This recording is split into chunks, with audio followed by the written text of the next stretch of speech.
Thanks for staying with us. Quarter past the hour now. CIA whistleblower Edward Snowden's reportedly been stopped from flying to the UK with airlines ordered to keep him from boarding. The man who'd lifted the lid on the U.S. secret surveillance activities is being pursued by Washington, which hopes to prosecute him. For his latest revelation, he told a Hong Kong newspaper the U.S. repeatedly hacks Chinese computer networks.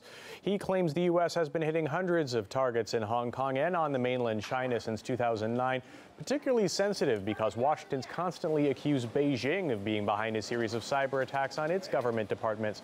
For more about the leaks and Snowden's future, I'm joined live by Pepe Escobar, a roving correspondent for the Asia Times. Thanks for joining us here on RT. So, reports suggesting that Snowden blocked from entering the UK. Do you think other countries could follow suit?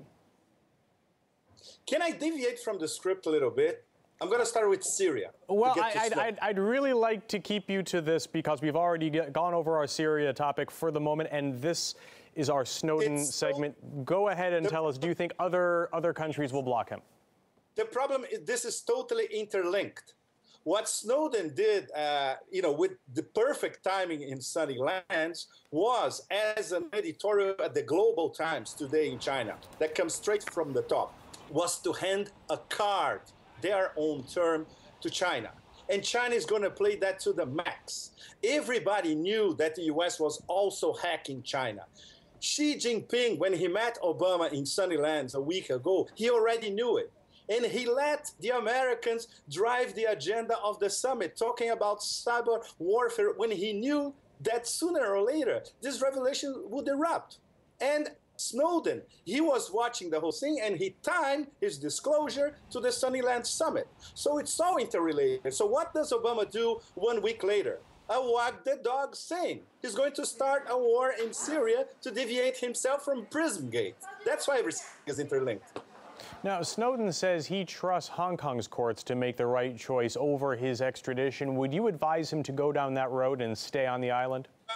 Not at all. He's absolutely correct. Look, he had months to think it over.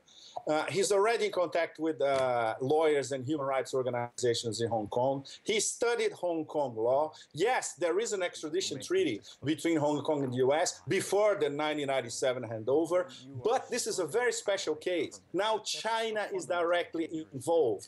And this editorial today at the Global Times is crucial because it's the word from the top saying we're going to handle this very carefully, and we have the advantage, not the Obama administration. So yes, Snowden is right. Now, the whistleblower revealed a lot of data regarding the U.S. cyber attacks on China and claims to have more data. Do you think the prospect of obtaining key information could convince Beijing to support Snowden?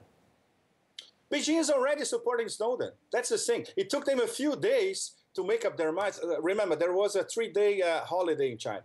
So it started today, Friday, the Chinese offensive. And they are watching a public opinion reaction in Hong Kong. They are watching public opinion reaction in Sina Weibo, the Chinese blogs and the equivalent of Twitter. And they see the groundswell of support to Snowden. They see the double standards of Obama trying to impose a one-way cyber warfare dialogue when this comes both ways. And yes, they're going to support Snowden, no doubt. And we come back to Syria all the time. I'm sorry to insist on that because it's all interrelated. It's the Monica Lewinsky case. Monica Lewinsky is back, and her name is Edward Snowden. If China refuses to hand over Snowden to the U.S., how badly do you think that could strain the relationship between the U.S. and China? No, it won't be a matter of China. Look, this will be decided in the Hong Kong courts. This process could go on for months. Maybe years, in fact. The ultimate decision, if the Hong Kong courts would vote for the extradition of Snowden, would not rely solely on Hong Kong. It will also rely on Beijing. But we're talking about a hypothetical in years, probably. So, no, this will be decided by the Hong Kong courts, and it will be extremely good for Hong Kong to prove to the world that it is a semi-democratic system as well. It's not totally under pressure from Beijing, and it can consider a case in terms of political asylum, which is what certainly Snowden is going to apply for. All right, Pepe Escobar, thanks very much for your time. Thank you.